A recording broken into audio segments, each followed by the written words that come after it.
Hello, everyone. I'm Dr. Sri Banerjee, Associate Professor of Walden University. And in this segment, I'm going to be going over, for Women's History Month, I'm going to be going over some of the key factors health factors that distinguish women from men and cardiovascular disease. So let's go ahead and get started. As you may know, the sex chromosomes for women is XX and the one for men is XY. So because of that, there's sex differences in how cardiovascular disease develops.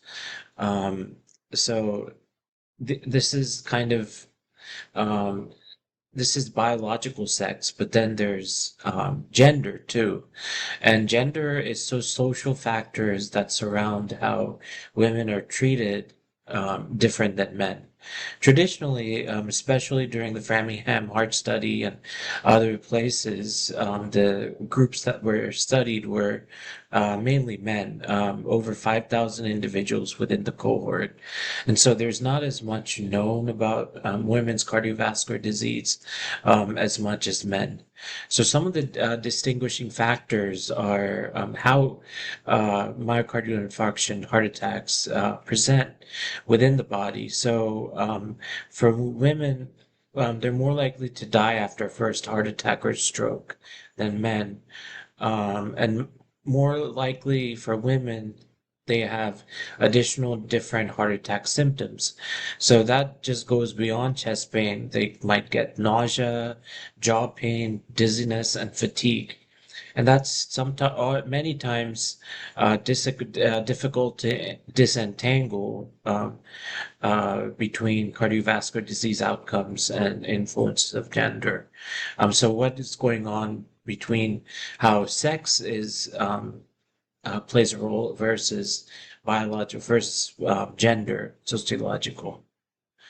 Um, so, as we know, after menopause, women are more likely to develop cardiovascular disease than before menopause. So that in and of itself distinguishes women than men.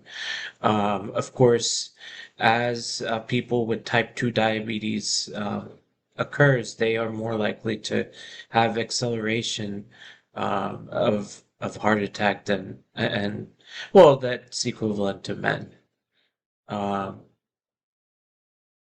so basically, diabetes for women is the death sentence even before menopause because diabetes acts to accelerate death after a heart attack. Of course, the leading cause of death is cardiovascular disease among men and women. And then you can go into some of the gender differences and whatnot. And so, um, with accumulated evidence of good heart care, um, doesn't we don't know as much because there wasn't any sort of major study until the NIH Revitalization Act of 1993. Um, so this data, despite some of the evidence, the differences in the way that cardiovascular disease develops leads women to experience cardiovascular disease differently. Of course, there's gender biases, things like that. Um, for people that are borderline cardiovascular disease, clinicians tend to be more aggressive in ordering artery imaging for men than women. Something else that's important to note when we're looking at atherosclerotic plaques, the plaques even are different physiologically among men than women. A lot of men develop kind of um, concentrated areas of plaque, whereas for women, and that's stentable. You can place a stent and solve the problem of blood flow and allow that to happen. But among women, stents are difficult to place because there's diffuse disease, atherosclerotic plaques throughout certain blood vessels. So you might need multiple stents to be able to relieve some of the blood flow shortages. So, of course, women of color, there's lack of healthcare and additional challenges driving healthcare disparities among other underrepresented racial groups as well.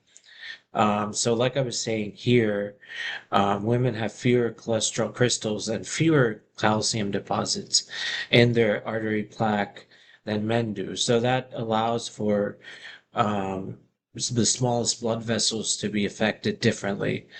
Um, as I was saying about the stent, blood flow, uh, um, there's more likely to be multiple narrowed arteries, and so not fully clogged, which results in chest pain.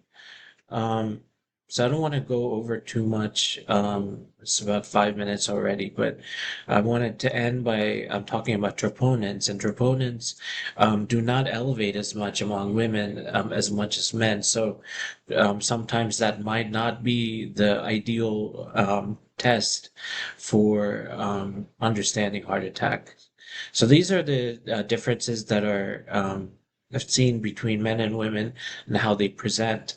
And so for Women's History Month, I've been tackling women's health and different things that are going on with women separate than men. I hope this has made some sense. Thank you for listening.